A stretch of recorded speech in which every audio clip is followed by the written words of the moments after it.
12, 13. At kumuha nga kami dito ng 5 sample at may parameter and observation, crop information, crop type, variety planted, date zone, date transplanted, age and stage of the crop, plant health and growth, number of tillers, branches, plant height, number of leaves, disease presence, leaf damage assessment, nitrogen deficiency, LCC, insect population, mobile insect pests, mobile insect natural enemies.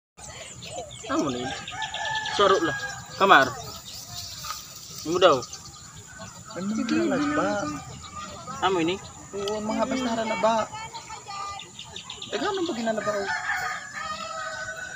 1, 2, 3, 5.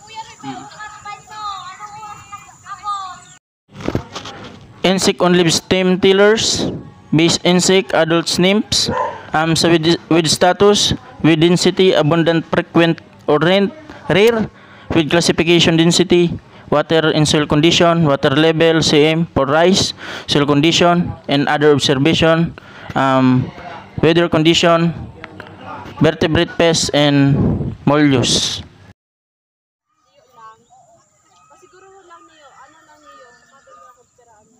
Taas ang tubig. Kalibaga sa lupa, sa duta, tapos may tubig. Di ba mo na may twistik, araw siya daw. Kumperan kuha, amoy tukunin. Siguruhan lang niyo.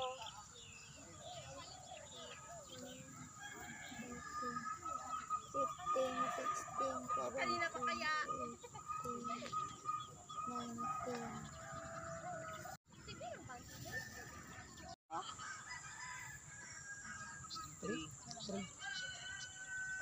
Kuya Darren. Ako, pangita lips ito. Yes. Nag-almusal ka na ba, Kuya Darren? Ala, inutod niyo ang leaves. Kailangan para sa LCC. What is LCC? Leaf color chart. Oh, okay. Nalagyan kay Puanta na lips. Ay, namatay. Mukhang mas magiging informative pa ang vlog ko dito. Hindi ata na eh, butang. Picturean mo yung tutubi. Picture na. Kuya, picture dito yung tutubis. Ayun na may dragonfly. Pwede nyo yan ilagay sa ano nyo. Mga kairas, pagkatapos nating mag-conduct ng Asya, maaari nating masagutan ng mga sumusunod. Una, what are the major pests observed and what in fact do they have on the crop? What beneficial organisms were found and how they contribute the ecosystem.